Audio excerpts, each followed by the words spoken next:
Saya tidak merayakan Valentine karena Valentine bukanlah budaya kita. Budaya kita adalah friendzone. Halo everyone, terima kasih sudah mengklik video ini dan selamat datang di Kembali lagi bersama saya, seorang beban keluarga tanpa tanda jasa yang sedang mengisi kegabutan dengan hal-hal yang tidak bermanfaat. Perlu kalian ketahui, ketika saya hendak menonton film ini, sebenarnya aku sudah sangat ngantuk sekali di jam sekitar 9:30 kayaknya.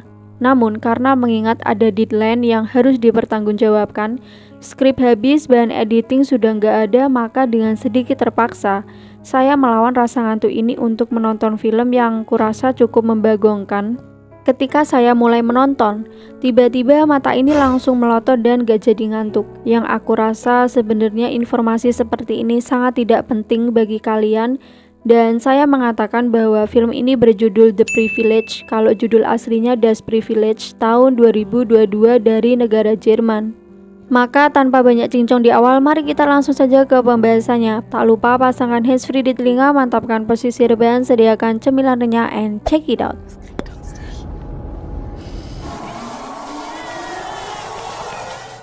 Film diawali dengan seorang bocah kecil bernama Finn yang sedang bermain PS pada malam hari setelah Isya. Kedua orang tuanya serta Sophie saudaranya pamit akan pergi entah kemana. Dan sesaat setelahnya ketika mereka beranjak pergi, sebuah kengerian tiba-tiba datang menyelimuti. Pintu terbuka sendiri secara misterius, angin bertiup kencang. Hal itu membuat Finn cukup merinding dan tiba-tiba ia mendengar kakaknya yang bernama Anna teriak-teriak dan keluar dengan menyodorkan pisau, mulutnya penuh dengan darah. Anna pun mengajak Finn kabur dan mereka melihat ada bayangan hitam besar di rumah. Sesampainya di suatu jembatan, Anna berhenti dan mengajak Finn untuk bunuh diri, lompat dari jembatan. Finn terus-terusan menolak. Anna berusaha meyakinkan pada Finn bahwa itu satu-satunya cara agar keduanya bisa selamat. Finn tetap kekeh tidak mau melakukannya dan membiarkan Anna tewas terjatuh dari jembatan. Tak lama setelahnya, polisi dan tim investigasi datang. Begitu pula kedua orang tua Finn, sementara Finn masih gugup dan bingung sekaligus sangat syok. Setelah mayat Anna ditemukan, Finn melihatnya dan langsung berteriak. Dan inilah The Privilege. Ketika Finn dan Sophie sudah beranjak remaja berusia 18 tahunan, mereka berdua rutin diwajibkan untuk berobat ke Dr. Steinke. Oleh Dr. Steinke, mereka diminta untuk mengkonsumsi obat bernama triclozepam karena seringkali mengalami halusinasi dan mendengar suara-suara goib. Finn manut saja melakukan hal itu, toh nyatanya ia merasa tenang setelah meminum obat tersebut. Setelahnya mereka berdua pergi sekolah, entah sekolah atau kampus. Sedikit cerita, seperti pada umumnya remaja bucin yang lagi kasmaran, si Sophie ini punya pacar bernama Ramin, sementara Finn menyukai gadis bernama Samira. Tapi Finn orangnya kayak malu-malu kucing dan gak berani ngedeketin. Berkat bantuan sahabatnya bernama Lena, akhirnya Finn mendapat notice dari Samira dan remaja-remaja ini melakukan pesta bebas di suatu klub.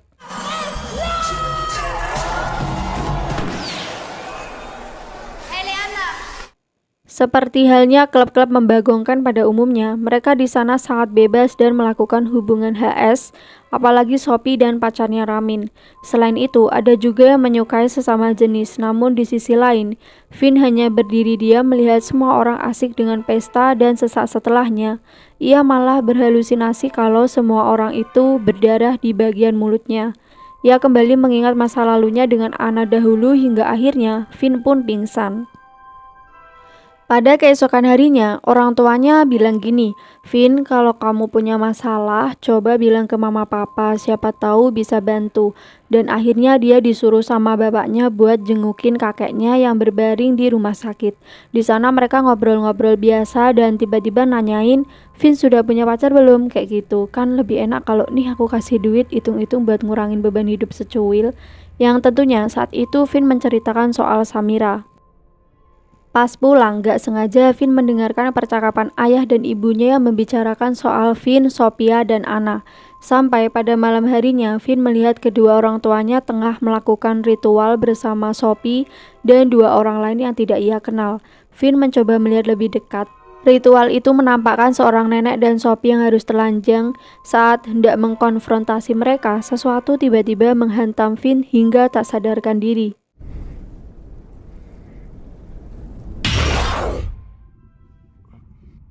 Setelah Vin tersadar, lagi-lagi tidak ada yang percaya ceritanya.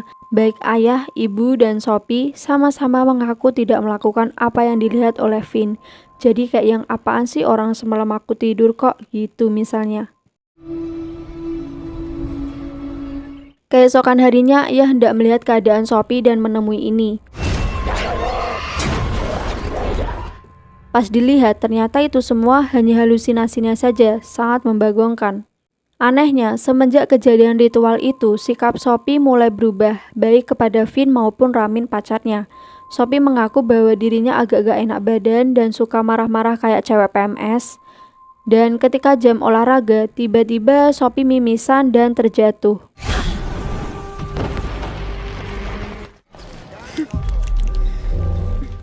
Karena keadaan Sophie lagi tidak baik-baik saja, ia pun pulang untuk istirahat. Ramin sebagai pacar yang baik dan sangat menyayangi Sophie, berniat menjenguknya. Namun ternyata Sophie-nya nggak mau bertemu dengan Ramin. Bahkan ibunya juga melarang Ramin untuk datang. Katanya, lain kali aja kalau sudah sembuh. Pada suatu malam, tiba-tiba Vin mendapat sebuah pesan dari Ramin. Katanya bahwa Vin dan Sophie sedang dalam bahaya. Ramin memintanya ketemuan di sebuah rumah makan untuk membicarakan info bahaya yang ia maksud. Tanpa berlama-lama, Vin langsung bergegas menemuinya. Sementara di sisi lain, Ramin, ia duduk seorang diri dengan membawa satu strip trikopezam dan secara tiba-tiba datanglah seorang nenek tua yang kehadirannya begitu aneh dan cukup membingungkan. Selang beberapa menit terdengarlah suara seseorang meminta pertolongan. Ramin yang mendengarnya berusaha menghampiri dan menolong, ternyata nenek ini sudah berbaring pingsan. Kemudian, secara tiba-tiba,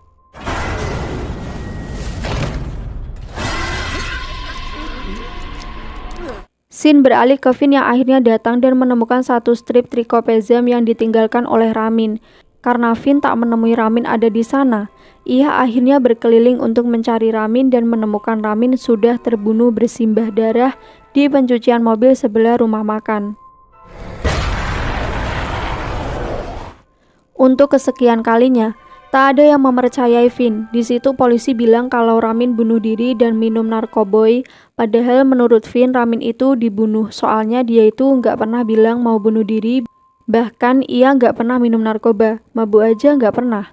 Pas berusaha ngasih tahu pesan SMS yang dikirim Ramin kepada Vin, tiba-tiba malah pesannya hilang gitu aja. Hal itu membuat Vin sangat kesal.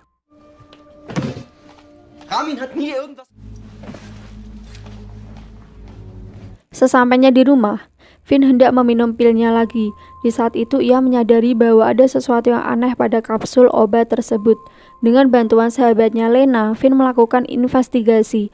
Ia menemui seorang ahli biologi. Ahli biologi tersebut mengatakan bahwa apa yang ia curigai adalah sebuah jamur, di mana jamur ini tumbuh pada tubuh mayat. Sontak, Vin sangat kaget, mikirnya gini, untuk apa selama ini aku meminum pil yang berisi jamur dari mayat?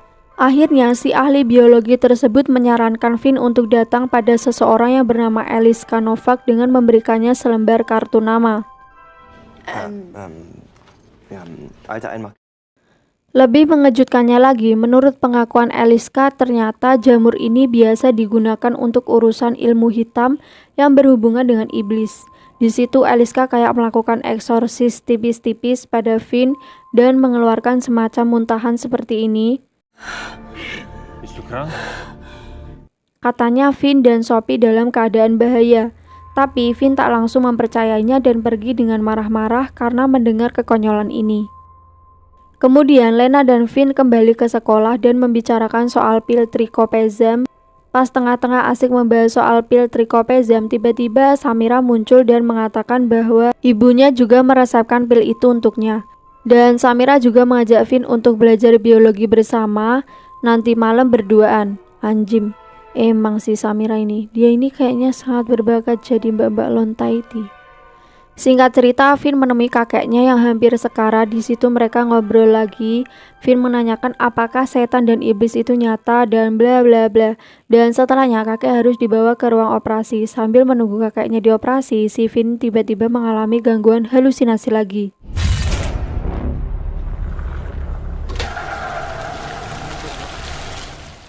Dan melihat perut kakeknya yang mengeluarkan begitu banyak bayangan hitam hingga membuatnya shock, dan mbak-mbak perawat sampai mengusirnya.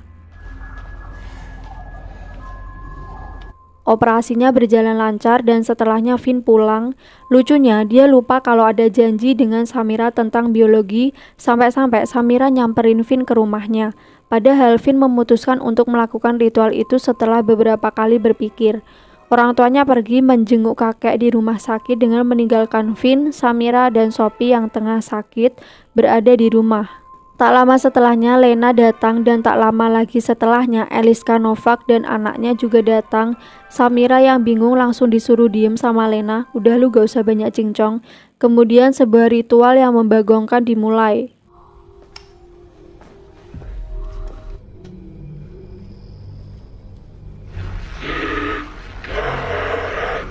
Sebelumnya kayak ada disclaimer, pokoknya kalau setannya muncul jangan melihatnya dalam keadaan apapun. Akhirnya mereka berpegangan tangan dan mulai.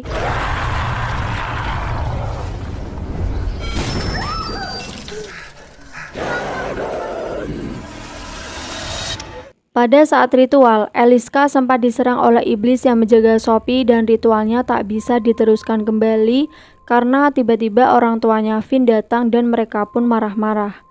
Semua orang kabur, Eliska dan anaknya, Lena dan Samira. Begitu pula Finn yang ikutan kabur, di mana awalnya ia dicegah oleh kedua orang tuanya, namun secara aneh Sophie malah jatuh dari tangga. Malamnya mereka bertiga menginap entah di mana, seperti anak pang yang sudah terserah tidur di mana saja pun jadi, dengan mengkhawatirkan takutnya hari itu adalah hari terakhir mereka hidup. Pada keesokan harinya ketika Finn, Samira, dan juga Lena menemui Eliska, tiba-tiba mereka menghilang begitu saja menurut pengakuan salah seorang tetangga, dan akhirnya mereka bertiga pun pergi ke sekolah. Sesampainya di sekolah, Finn berusaha menghubungi ibunya, mengatakan kalau Sophie harus berhenti mengkonsumsi obat Tricopezam, tapi lagi-lagi ibunya tak pernah percaya dengan apa yang diucapkan oleh Finn dengan mengatakan kalau obat itu baik-baik saja dan akan aman karena merupakan produk terobosan baru. Dan kemudian Finn malah melihat Leander yang mutah-mutah. Finn yang hendak membantunya malah dibentak dan kemudian Leander pergi. Ternyata apa yang dimuntahkan Leander sama dengan muntahannya pas dieksorsis tipis-tipis sama Eliska. Tak lama setelahnya, Leander melukai tenggorokannya sendiri dan melakukan percobaan bunuh diri di atas gedung. Namun karena ia bunuh diri di hadapan banyak orang dengan sangat alhamdulillah, ia masih bisa terselamatkan. Dari insiden tersebut, Lena mendapati Leander juga mengkonsumsi pil gak jelas tersebut. Saat berada di ambulans bersama Finn dan Samira, ternyata di tenggorokan Leander ada semacam jamur atau entahlah apa ini menyebutnya. Kemudian ia dilarikan ke rumah sakit sambil mengatakan, "Coba buka file di tasku." Kemudian Finn dan Samira memeriksa tas Leander dan menemukan bukti bahwa Finn, Samira, Leander, Anna, dan Sophie semuanya diadopsi sejak mereka bayi. FYI aja nih, si Samira ini tuh anaknya Dr. Steinke, dan tentu saja Finn dan Samira di situ bingung kenapa informasi ini harus disembunyikan. Maksudnya kenapa orang tuanya nggak pernah cerita soal ini. Jadi Finn dan Sophie adalah saudara kembar yang orang tuanya miskin. Mungkin karena miskin makanya mereka nggak bisa ngerawat. Sementara Samira orang tuanya masih hidup, tapi ortunya Samira ini emang sengaja ngejual Samira. Scene beralih ke Lena yang menemukan sebuah berita menggemparkan bahwa pil ini akan diluncurkan dan dijual di publik. Karena melihat temannya yang menjadi korban, contohnya adalah Leander, Sophie, dan Finn, maka ia tak ambil diam dan memutuskan pergi mengunjungi acara peluncuran pil itu. Di sana ia juga bertemu dengan ayahnya si Finn Ia lantas nekat menyusup ke pabrik obat tersebut dan menemukan bukti bahwa mereka sengaja berkebun jamur dengan memanfaatkan tubuh orang-orang yang sudah meninggal. Salah satunya adalah Eliska. Makanya tadi Eliska udah nggak ada kan? Ternyata dia udah jadi korban.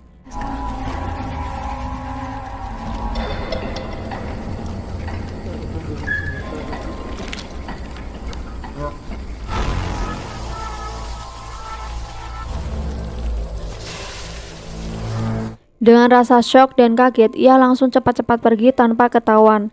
Anehnya, orang-orang di situ kok ya nggak sadar kalau ada penyusup datang. Kita kembali lagi ke Finn. Ketika hendak meninggalkan rumah sakit, Finn melewati kamar tempat kakeknya dirawat. Si kakek mengalami serangan jantung dan meninggal dunia. Saat Finn menghampirinya untuk mengucapkan salam perpisahan, tiba-tiba seorang dokter dari belakang datang membius Finn. Beberapa waktu kemudian, Finn tersadar dalam kondisi terikat tanpa menggunakan baju. Ada Samira di sampingnya dengan kondisi yang sama, yaitu terikat. Tiba-tiba, Dr. Steinke muncul dan membawa Finn ke ruang bawah tanah di rumahnya sendiri. Sudah ada beberapa orang lain di sana, termasuk Sophie dan kedua orang tuanya. Fakta mengejutkan hadir di scene ini. Terungkap bahwa obat Tricopezam yang dikonsumsi Finn selama ini adalah untuk menyiapkan tubuhnya sebagai inang bagi iblis. Dan semua orang yang ada di sana sebenarnya adalah iblis, bahkan termasuk kakeknya. Mereka pun menyiapkan tubuh Finn agar bisa dirasuki oleh iblis dalam tubuh kakek Finn.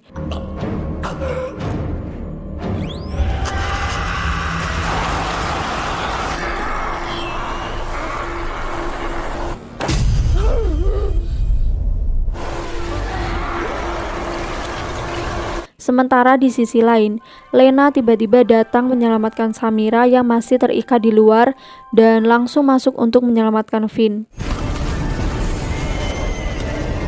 Akhirnya mereka berhasil kabur menaiki mobil dan secara aneh, iblis Sophie datang untuk menahan mereka pergi. Namun Finn di sini sudah tidak percaya padanya dan langsung tabrak aja. Seperti di film-film horor yang membagongkan pada umumnya. Tiba-tiba mobilnya mogok dan banting setir ke kiri atau entah ke kanan, akhirnya nyungsruk, beserta ada gumpalan partikel iblis di dalamnya. Mereka cepat-cepat keluar dari mobil hingga mobil akhirnya jatuh dan terbakar. Karena mobil sudah hilang, mereka terpaksa berjalan kaki sambil melihat papan billboard yang promosi tentang pil Tricopezam. Sampai Samira berhenti dan menghadap kamera dengan matanya yang berwarna hijau. Dan anehnya, si Finn sama si Lena kok ya nggak sadar. Dasar prik. Tamat, ending yang cukup, entahlah, lumayan membagongkan.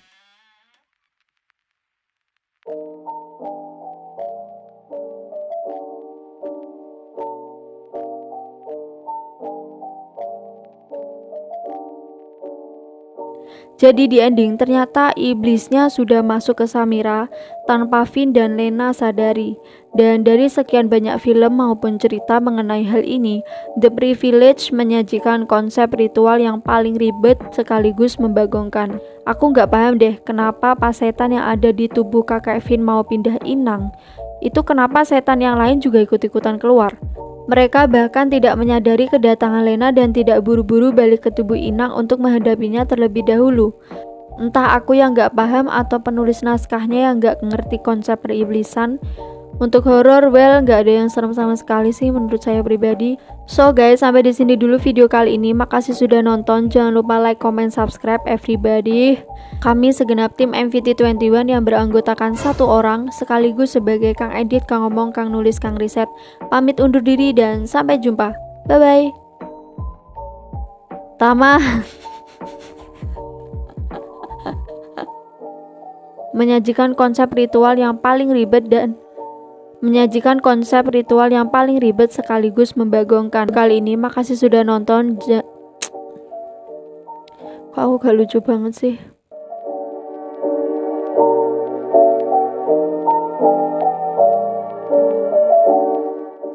Selama keuangan aman dan tertata rapi, patah hati bukan menjadi masalah besar bagi saya.